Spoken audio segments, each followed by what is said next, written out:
Hello à tous et à toutes, je vous souhaite la bienvenue dans ce nouvel épisode de mon podcast Off the Mat. Cette semaine, on va aborder les chakras. Ça faisait quelques temps que je n'avais pas abordé un sujet un petit peu théorique ici et voilà, ça me semblait propice à présent de vous introduire les chakras. Je pense que c'est... le mot chakra, je pense qu'il ne vous est pas totalement inconnu, mais peut-être que vous n'avez pas forcément les notions qui vont derrière.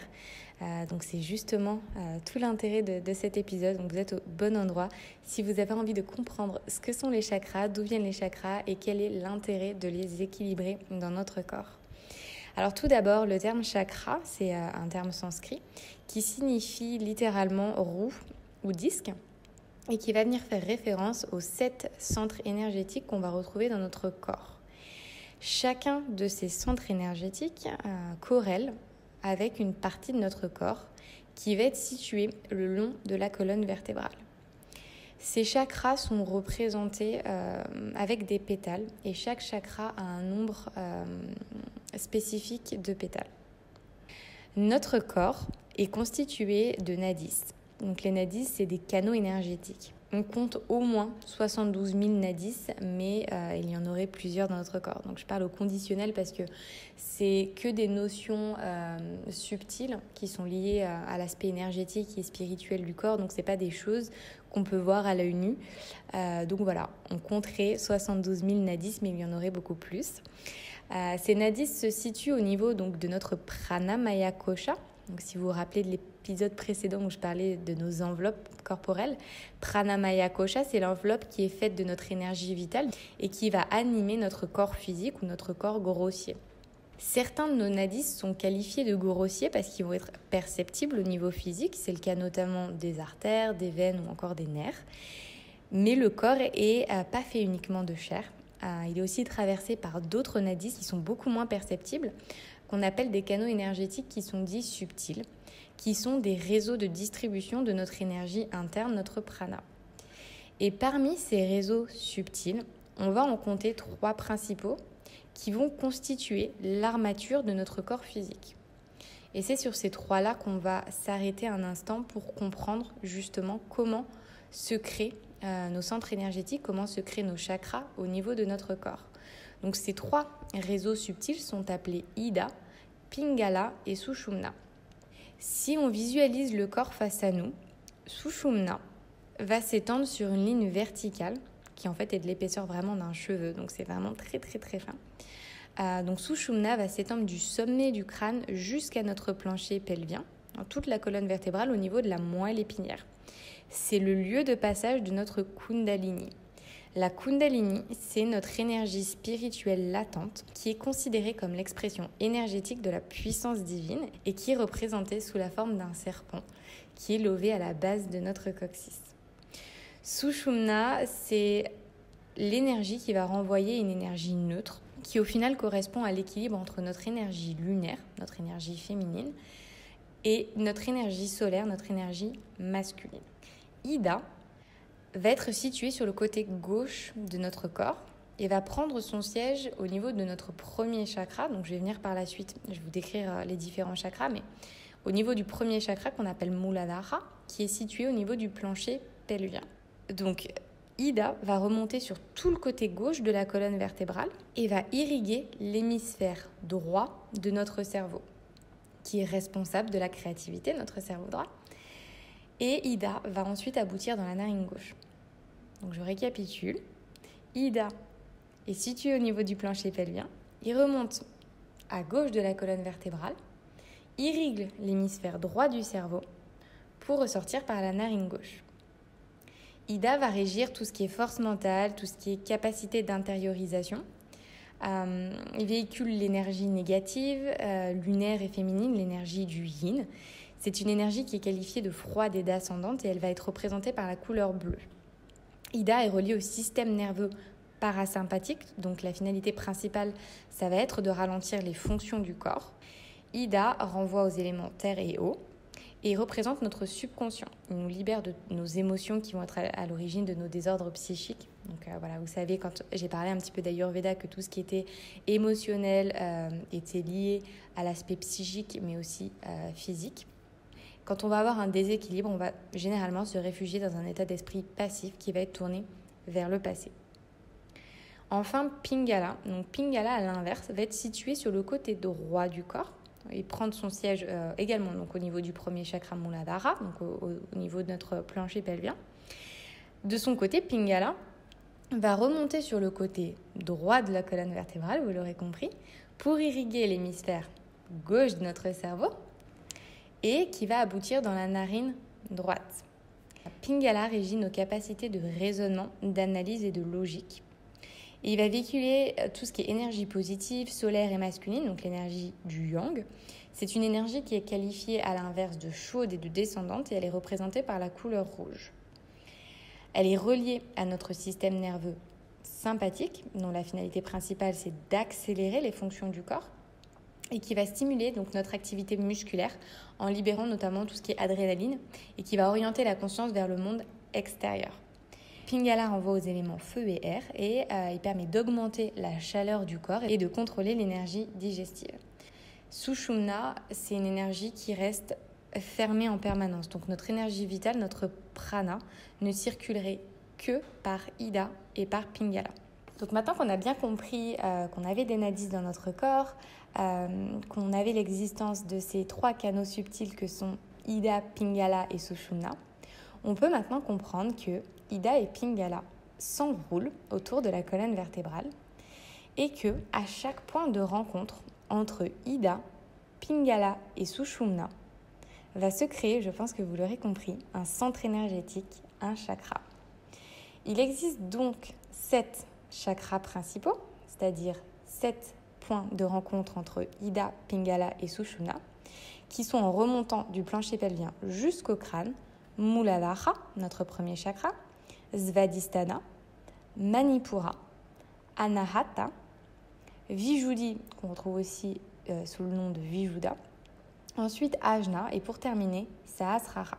Pour être bien clair sur le lieu de résidence des chakras, vous allez souvent voir des représentations justement de nos chakras avec donc le corps de face et ces 7 points énergétiques représentés donc le long de notre colonne vertébrale avec des points de couleur. On va y venir par la suite. Donc on a l'illusion que ces points sont situés à l'avant du corps alors qu'en réalité ils sont vraiment situés à l'arrière de notre colonne vertébrale. Chaque chakra, donc chacun de ces 7 chakras est associé à un niveau de conscience, est associé à un mudra, à un élément, à un stade de notre vie, à une couleur, etc. Il y a plein de choses qui sont reliées à chacun de ces chakras. Je vais vous donner ici 2 exemples. On ne va pas regarder les 7 chakras parce que ça risque d'être un petit peu dense. Mais je vais vous donner un exemple déjà, comme ça vous aurez conscience de ce que ça peut englober. Donc là, j'ai choisi une certaine petite liste. Mais il y a plein d'autres choses qu'on peut relier à chacun de nos chakras et de la manière dont on veut les utiliser, la manière dont on veut les interpréter pour régler tel ou tel problème de notre psyché, mais aussi de notre physique. Exemple numéro 1, si on part sur Muladhara, donc qui est notre premier chakra, qu'on appelle notre chakra racine, il est représenté par la couleur rouge. L'élément qui lui est associé est l'élément terre. Il a un mantra qu'on appelle le Bija mantra. Bija en sanskrit, ça veut dire graine. Donc c'est vraiment un son qui va être le plus pur et le plus originel qui puisse exister. Donc ce Bija mantra pour Muladhara, c'est l'âme. Muladhara prend son siège donc sur la base de notre plancher pelvien, donc à la base du périnée. Il a une action de survie sur notre organisme. Il évoque le sentiment d'être ici et maintenant, donc l'idée d'être en sécurité, d'être ancré. Il apporte des qualités de stabilité, de confiance en soi et de courage. Quand ce chakra n'est pas suffisamment ouvert, qu'il est déséquilibré, on va rencontrer des problèmes circulatoires, des problèmes sciatiques, des anémies, parmi d'autres, et puis d'autres troubles aussi psychiques tels que le manque d'assurance, la dépression, l'égoïsme, etc. Donc voilà, j'ai sélectionné quelques spécificités pour vous décrire Muladhara, mais il en existe plein d'autres. Je vais prendre un autre exemple, par exemple Anahata, donc le chakra du cœur, qui est notre 4e chakra et qui va se situer au niveau du centre de la poitrine. Il est représenté par la couleur verte. Son élément, c'est l'air et son Bija mantra, c'est Yam. Son action, c'est évidemment, vous l'aurez compris, l'amour. Il évoque le sentiment d'amour, de bienveillance et de compassion qui va nous permettre d'ouvrir notre cœur à tous les êtres de la planète. Quand on a un déséquilibre, que notre chakra n'est pas suffisamment ouvert, on va ressentir d'un point de vue physique des tensions, des troubles cardiaques, des douleurs dorsales, etc. Et d'un point de vue psychique, on va avoir des difficultés à établir le contact avec autrui, on va être peut-être un petit peu froid, etc. Donc voilà, vous voyez avec 2 exemples, en fonction de symptômes que vous pouvez ressentir, comment vous pouvez interpréter justement ces déséquilibres et prendre conscience quel est le chakra qui est touché et qu'est-ce que vous pouvez faire en conséquent pour venir justement vous soigner et guérir vos troubles, qu'ils soient psychologiques ou physiques. Travailler sur ces chakras en yoga, donc en faisant différents exercices, que ce soit de respiration mais aussi des asanas, ça va permettre de débloquer des nœuds pour permettre à l'énergie de mieux circuler dans tous les organes de notre corps. Généralement, on commence par travailler les blocages physiques avec les 3 premiers chakras qui sont Muladhara, Svadhisthana et Manipura. Ensuite, on travaille sur des blocages émotionnels sur le chakra du cœur, Anahata. Et tout ce qui va être inquiétude va être plutôt relié à nos 3 derniers chakras qui sont Vishuddhi ou Vishuddha, Ajna et Sahasrara. Si vous éprouvez des douleurs physiques, si vous êtes malheureux ou souvent inquiet, ça veut dire que vous pouvez avoir un déséquilibre au niveau de vos chakras. Le but du travail sur les chakras, c'est pas de venir bloquer vos émotions, c'est pas de venir les contrôler, mais au contraire, c'est de venir comprendre vos émotions sans vous juger. Les douleurs physiques sont souvent liées à des émotions qu'on va refouler, à des sentiments qu'on va enfouir. Et le fait de rééquilibrer ces chakras, donc de travailler sur ces chakras, va vous permettre justement d'éliminer tout ce qui est frustration, tout ce qui est émotions négatives et qui vont de ce fait entraîner vos douleurs physiques. Donc d'une certaine manière, en agissant sur vos chakras, donc en les rééquilibrant, en vous penchant, en vous intéressant à des symptômes qui vont être plutôt psychologiques, plutôt psychiques, émotionnels, vous allez avoir la possibilité au final de venir soigner des douleurs physiques. Une grande partie de l'apprentissage du travail sur les chakras, c'est focaliser sur cet équilibre. Tout ce qui est blocage, tout ce qui est déséquilibre va avoir des conséquences néfastes sur notre organisme, mais aussi sur notre mental. L'utilisation aussi bien du yoga, mais aussi des pierres, des cristaux, du reiki, donc toutes ces pratiques un peu énergétiques vont nous permettre de restaurer l'équilibre. Donc vous pouvez choisir une pratique spécifique, par exemple le yoga, mais vous pouvez aussi l'associer avec d'autres pratiques qui vont être, elles, plus basées peut-être sur l'aspect énergétique. Donc la complémentarité vous permettra in fine d'atteindre un équilibre, je ne vais pas dire parfait, mais en tout cas optimal de vos chakras. Pourquoi on aurait envie d'équilibrer notre Muladhara ? Alors Muladhara, c'est notre chakra racine qui est, comme je vous l'ai dit, représenté par la couleur rouge. Il est lié à la terre et le rôle de Muladhara, ça va être de vous donner tout ce dont vous avez besoin pour survivre. La phrase qui est associée à ce chakra est « je suis ». Le chakra racine, il est très utilisé et il est courant qu'il soit hyperactif. Donc quand on parle d'hyperactivité, ça veut dire que notre chakra il va être trop ouvert. Donc quand Muladhara est trop ouvert, il va causer de l'anxiété, il va causer de l'agitation, un sentiment d'insécurité. Et physiquement, ça peut se traduire par des problèmes digestifs, mais aussi par des douleurs au niveau du bas du dos, des jambes et des pieds. Rééquilibrer votre chakra racine va vous permettre de faire disparaître ces désagréments physiques et de vous reconnecter à vous et avec le monde qui vous entoure. L'objectif de rééquilibrer Svadhisthana. Donc Svadhisthana, c'est notre chakra sacré qui est représenté par la couleur orange. C'est notre 2e chakra qui se situe juste en dessous du nombril. Il est le centre de notre créativité. Svadhisthana permet de profiter pleinement des plaisirs de la vie. Donc c'est vraiment le chakra de l'hédonisme. Il est représenté, il est associé par la phrase « je ressens et j'éprouve du plaisir ». Si le chakra sacré est trop ouvert, donc s'il est, comme on a dit, hyperactif, on va retrouver une forme de dépendance. Généralement, vous pouvez être en surpoids, vous pouvez être accro à un plaisir. À l'inverse, le chakra sacré peut être trop peu actif, donc ça veut dire qu'il va être fermé. Et c'est le cas quand vous ne prenez pas assez le temps de profiter des bons plaisirs de la vie. Donc vous pouvez ressentir de la dépression, vous pouvez vous sentir impuissant et généralement assez peu passionné par ce que vous faites. Physiquement, ça peut se traduire par des troubles rénaux et par une faible énergie. Rééquilibrer ce chakra, ça va vous permettre de vous sentir mieux dans votre corps et d'éprouver un réel plaisir dans toutes les activités que vous entreprenez.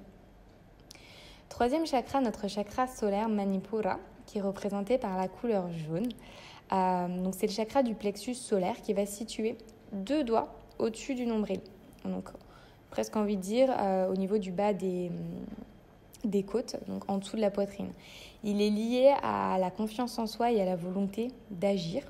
Et il va être associé à la phrase « je fais ». Il est parfois appelé le chakra du guerrier parce que c'est un chakra qui permet d'acquérir notre sagesse justement via l'action.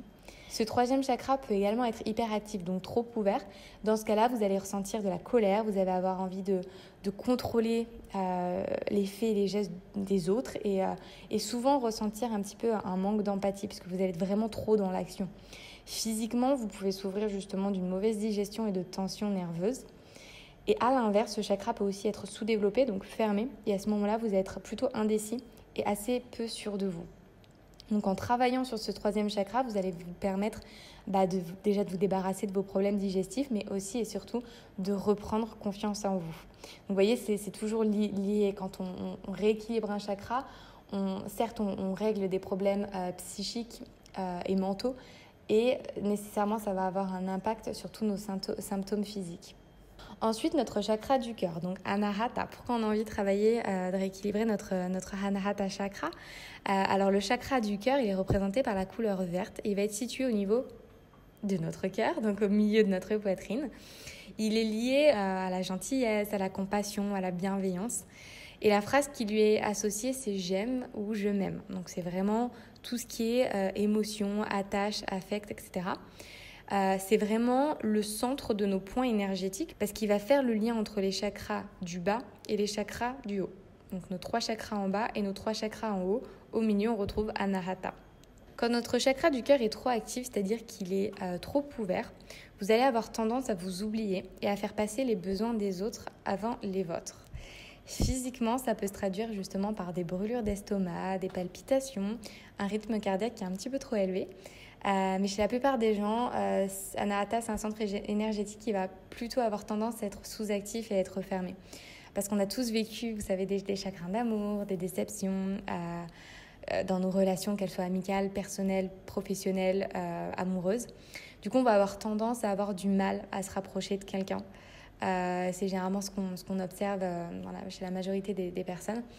Et venir équilibrer notre Anahata chakra, ça va nous permettre d'améliorer nos relations avec les autres, au final pour se sentir en harmonie avec soi-même et avec le monde qui nous entoure. Donc c'est aussi parvenir à se guérir soi-même, à guérir sa relation à soi, à développer amour de soi, à développer harmonie intérieure et paix intérieure, pour ensuite pouvoir diffuser cette bienveillance, cet amour et cette compassion sur autrui.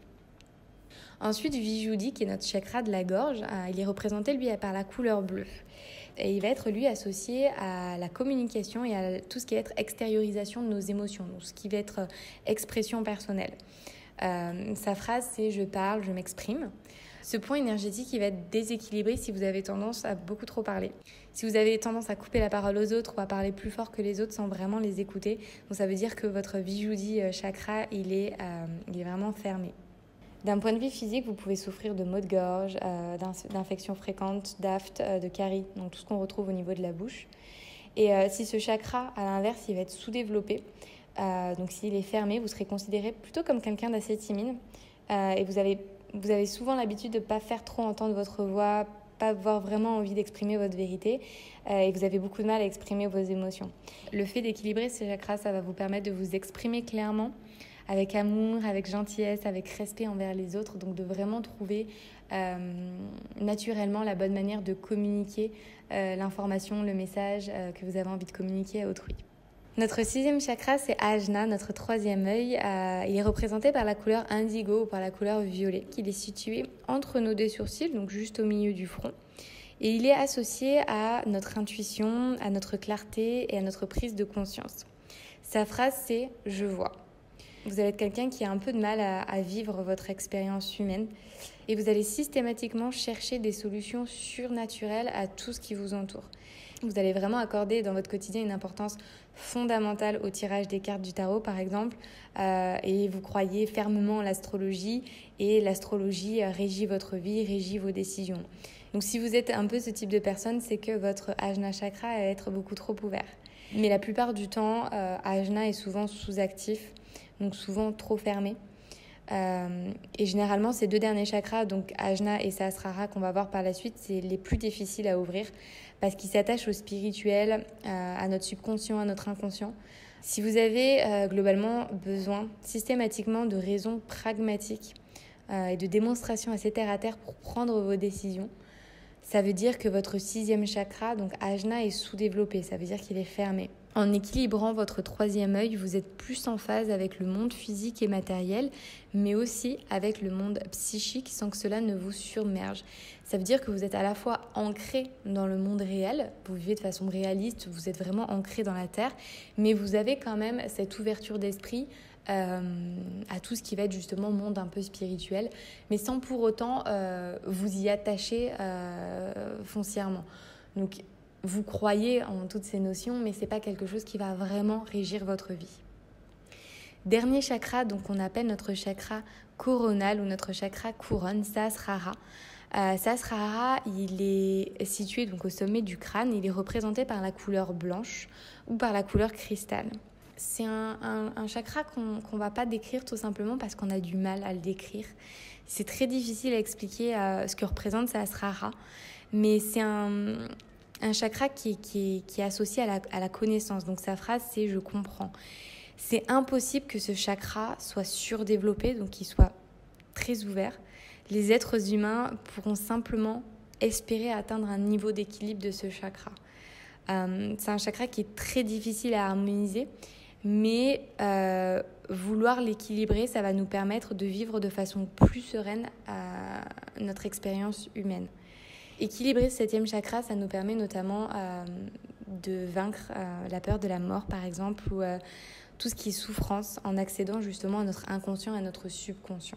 Donc c'est vraiment un chakra qui est très puissant et on a simplement à notre stade, à notre niveau d'évolution, la capacité d'essayer du moins de le rééquilibrer. Quand on arrive à ouvrir notre septième chakra, c'est qu'on va atteindre justement Samadhi, cet état d'éveil, cet état ultime d'épanouissement personnel, de réalisation intérieure. Donc c'est le but au final du yoga, c'est d'atteindre cet état d'éveil, mais voilà, c'est un travail, comme on en avait parlé dans l'épisode sur la philosophie du yoga, c'est un travail qui prend du temps et... Donc voilà, c'était un épisode relativement introductif, encore une fois, sur les chakras, mais j'avais envie de vous apporter ces notions, que vous compreniez d'où viennent les chakras, de quelle manière ça peut être lié justement à notre pratique du yoga, de quelle manière on peut agir dessus aussi bien avec le yoga, mais aussi avec des pratiques plus spirituelles pour justement nous permettre de venir rééquilibrer nos chakras. C'est une démarche assez holistique qui va vraiment permettre de prendre l'individu dans son tout et de se permettre justement de se donner des clés de compréhension en lisant nos symptômes, en lisant tous nos petits désordres à la fois psychiques, émotionnels, mentaux, physiques, pour essayer justement de raccrocher un petit peu les wagons et se dire bon voilà, je ressens telle chose, c'est ce chakra-là qui est en déséquilibre, qu'est-ce que je peux faire pour rééquilibrer ce chakra-là? J'aime bien dans mes cours de yoga toujours relier notre intention et relier notre pratique à un chakra en particulier. Et c'est aussi, je trouve qu'il y a un vrai pouvoir de visualisation sur les chakras parce que, voilà, c'est, comme vous l'aurez compris, c'est vraiment des concepts qui sont hyper subtils et qui sont aussi hyper intuitifs. Et c'est aussi un moyen de se reconnecter à soi et de se reconnecter à ses chakras pour arriver à guérir ou du moins à apaiser les symptômes qu'on peut ressentir. Et la méditation, mais aussi la pratique du yoga en se concentrant sur des chakras en particulier, vont nous permettre justement de guérir ces petites choses.